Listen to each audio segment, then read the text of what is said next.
Good morning दोस्तों, मैं Gautam Singh Gokul classes में आप सभी का स्वागत करता हूं। मैं आपके लिए लेकर आया हूं, क्या आपको भी पढ़ने का मन नहीं करता है। बहुत सारे दोस्तों का कमेंट था कि सर पढ़ने को मन नहीं करता है। तो मैं उन लोगों के लिए लेकर आया हूं, क्या आपको भी पढ़ने को मन नहीं करता है। पढ़ना चाहता हूं पर मन नहीं करता है, ये बहुत सारे कमेंट थे। और दोस्तों का कॉल भी आ रहा था कि मैं पढ़ना चाहता हूं पर मन नहीं लगता है हमारा। तो आप इस वीडियो को देख लो, आज से ही मन लग जाएगा आपका पढ़ाई में। अगर आप इस वीडियो को देखते हैं तो ज़रूर आपका मन लग जाएगा। मैं आपको ऐसे ट्रिक और टिप्स बताऊंगा कि आपका मन लग जाएगा कि कैसे आपको पढ़ाई करना है, और आप आज से ही पढ़ाई अपना स्टार्ट कर देंगे। अगर आपको हमारा वीडियो अच्छा लगे तो वीडियो को लाइक शेयर एंड सब्सक्राइब ज़रूर करना, और हो सके तो अपने दोस्तों को भी शेयर करना, ताकि उनका भी मन नहीं लगता होगा तो वो भी आज से पढ़ाई अपना स्टार्ट कर देंगे। चलिए बढ़ते हैं आगे, आपको हम बताते हैं। क्या आपको भी पढ़ने में मन नहीं लगता है, पढ़ाई करने को बिल्कुल मन नहीं करता है, तो आज से ही आपका मन करने लगेगा। मैं आपको बताने से पहले, ट्रिक और टिप्स बताने से पहले आपको मैं कुछ बताना चाहता हूँ जो अति महत्वपूर्ण है, आपको ये नॉलेज होना चाहिए। देखिए, बच्चों का सबसे पहला विद्यालय उसका घर, और उसके पहले गुरु उसके माता पिता होते हैं। शिशु शुरुआती अवस्था में अपने माता पिता से ही सारी क्रियाएं सीखता है और अपना ज्ञान अर्जित करता है। माता पिता न सिर्फ बच्चों को अच्छी शिक्षा देते हैं, बल्कि सही गलत की पहचान कराते हुए बच्चों का भविष्य बनाने का भी काम करते हैं। बच्चे माता पिता का मार्गदर्शन पाकर सभी कठिनाइयों पर विजयी पाते हुए अपने सपनों को साकार करते हैं। दरअसल माता पिता के व्यवहार और क्रियाओं का उनके बच्चों पर सीधा प्रभाव पड़ता है। यदि घर में कुछ गलत होता है तो बच्चों को गलत सीखते हैं। इसी तरह यदि घर का वातावरण सही होता है तो बच्चों को अच्छी शिक्षा मिलती है। इसीलिए सबसे पहले माता पिता की भूमिका बहुत ही महत्वपूर्ण होती है। माता पिता के रूप में आप जैसा करेंगे, आपके बच्चे वैसा ही सीखने की कोशिश करेंगे। यदि आप अपने बच्चों के भविष्य को सुंदर बनाना चाहते हैं, तो अपने सपनों को सच कर दिखाना चाहते हैं, तो यह बहुत ज़रूरी है कि आप बच्चों के लिए एक रोल मॉडल बने, बच्चों के सामने स्वयं एक बेहतर उदाहरण बने, ताकि उसका सकारात्मक प्रभाव आपके बच्चे पर पड़े। अगर आप बेहतर करेंगे, बच्चों के सामने अच्छा करेंगे, अच्छा मॉडल करेंगे, तो आपके बच्चे का जो दिमाग है उसका हमेशा जो है पॉजिटिव थिंकिंग की तरफ आगे बढ़ेगा। इसलिए आप जो है अच्छा ही करें हमेशा। अब आपको हम बताते हैं कि 10 कारण जिनकी वजह से पढ़ाई में मन नहीं लगता है। आपका मन क्यों नहीं लगता है, ये मैं आपको अभी बता रहा हूँ। पहला नंबर है कि आप फोकस की कमी करते हैं, यानी कि आप फोकस ही नहीं करते हैं पढ़ाई पर। आप चाहते नहीं कि हम उस पर फोकस करें। विषय पर पकड़ ना होना, यानी कि आप जो सब्जेक्ट पढ़ रहे हैं उसमें आपका पकड़ नहीं है।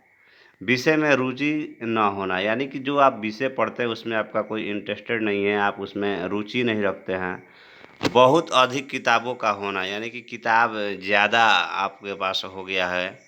पढ़ाई कोई निश्चित क्रम या टाइम टेबल का न होना, या आपके पास कोई टाइम ही टेबल नहीं है कि कब पढ़ना है, कब सोना है, कब उठना है। कोई निर्धारित लक्ष्य ना होना, यानी कि आपके पास कोई लक्ष्य भी नहीं है, कौन सा किताब पढ़ें, क्या पढ़ें, नहीं पढ़ें, कोई रूटीन ही नहीं है आपका। ध्यान बटाने वाले साधनों का आसपास होना, मतलब कि जो आपका ध्यान है उस पर, पढ़ाई पर केंद्रित नहीं है, इधर उधर भटक रहा है आपका ध्यान। समान क्षेत्र के मित्र ना होना, यानी कि आप जो पढ़ाई करते हैं, पढ़ाई के क्षेत्र के हिसाब से आपका कोई दोस्त नहीं है। आपका जो मित्र है वो पढ़ाई ही नहीं करता है, वो आपका मतलब आपसे भी वो खराब है।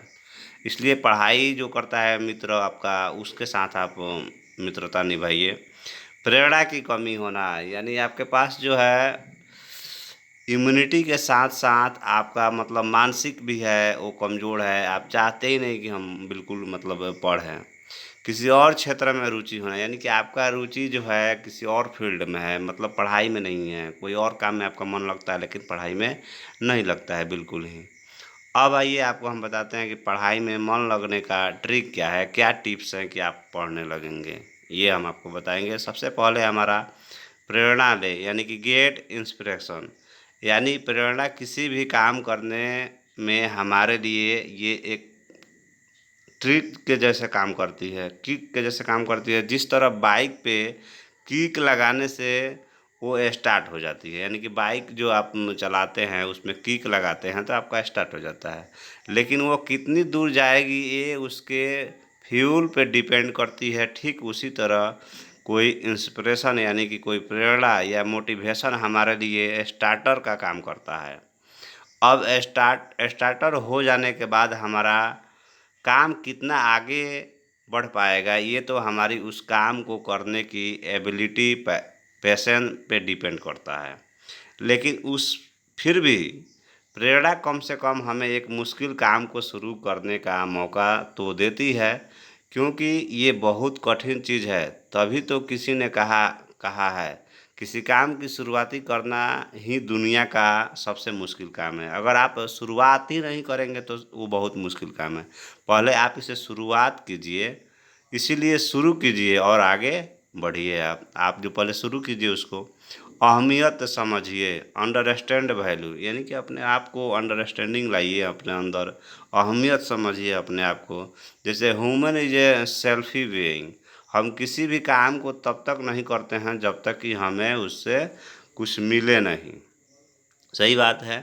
फॉर एग्जांपल देते हैं, जैसे आपको हम दोस्त बनाते हैं ताकि ज़िंदगी अच्छी कटे, सक्सेसफुल होना चाहते हैं ताकि लोग रेस्पेक्ट दें, और तो हम पढ़ना भी इसी से चाहते हैं कि हमारा फ्यूचर ब्राइट हो, अच्छा हो।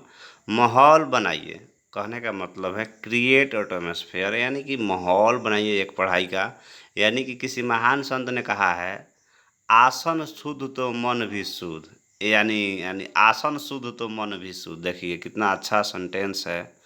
कहने का मतलब है कि अगर हम पढ़ाई के अनुकूल माहौल में रहें तो हमारा मन दुख ब दुख पढ़ने का करने लगता है, यानी कि खुद ब खुद आपको पढ़ने का मन जो है करने लगेगा। अगर अनुकूल माहौल में रहे तो हमारा मन खुद ब खुद पढ़ने करने लगेगा मन। अगर वही आपका अगर हम फेसबुक वाले माहौल में रहते हैं तो हजारों कस्में खाने के बावजूद भी हमारा मन फेसबुकिया हो जाता है।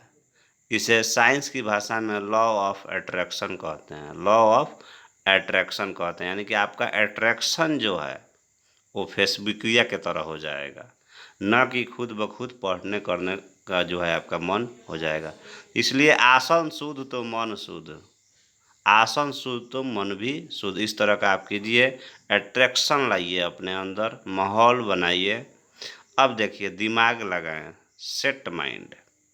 अब यहाँ से शुरू होता है असली माइंड माइंड गेम। पढ़ते समय हमेशा ध्यान रखें कि किसी भी चीज़ को पहली बार में मोटा मोटा पढ़ना चाहिए, फिर भी दूसरी बार में उसे गहराई से पढ़ना चाहिए। यानी कि एक बार आप मोटा मोटी पढ़ लिए, फिर से आप उसे गहराई से पढ़ना चाहिए। हर एक शब्द को खोदिए, यानी कि नो एवरी वर्ड। ये एक यूनिवर्सल ट्रूथ है कि जो चीज़ें हमें समझ नहीं आती अक्सर वही चीज़ें हमें पसंद नहीं आती है। राइट बात है ये, जो अक्सर वह चीज़ें हमें पसंद नहीं आती वही राइट है ये आपका बात, कि अगर आपको जो चीज़ें समझ नहीं आती है अक्सर वही चीज़ें हमें पसंद नहीं आती है। बात सही है। इसीलिए पढ़ते समय हमेशा टाउ वर्ड इम्पोर्टेंट पॉइंट को पेंसिल से अंडर स्कोर कर दें, यानी कि आप जो है अंडरलाइन कर दें, उसको अंडरलाइन कर दें। जो आपको समझ में नहीं आता है उसको अंडरलाइन कर दें। जितना हो सके उनके बारे में इंफॉर्मेशन निकालना चाहिए। जो आप अंडरलाइन कीजिएगा उसका इंफॉर्मेशन निकालिए जितना हो सके। यकीन मानिए ऐसा करने से चीज़ों को समझना हमारे लिए कई गुना आसान हो जाता है। ज़िंदगी से जोड़े, यूज इन प्रैक्टिकल लाइफ।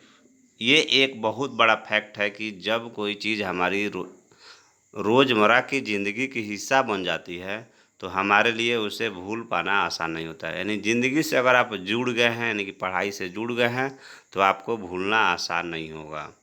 हमेशा अपडेट रहें, स्टे अपडेट, यानी कि आप जो है हमेशा उसमें लगे रहें, अपडेट रहें। रोज़ का रोज़ मतलब पढ़ना है, ये नहीं कि आज पढ़े कल नहीं। अपडेट यानी कि हमेशा अपडेट रहें, स्टे अपडेट।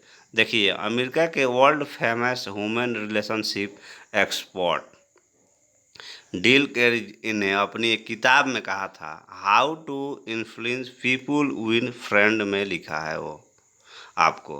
यही चीज़ उन्होंने लिखा है कि हमेशा जो है आप अपडेट रहें। आपसे ये रिक्वेस्ट है कि आप जो भी पढ़ाई करें उसे अपडेट करें, यानी कि रोज़ पढ़ें। और रेगुलर आप अगर पढ़ाई करते हैं तो आपसे याद रहेगा। बिल्कुल। थैंक यू दोस्तों।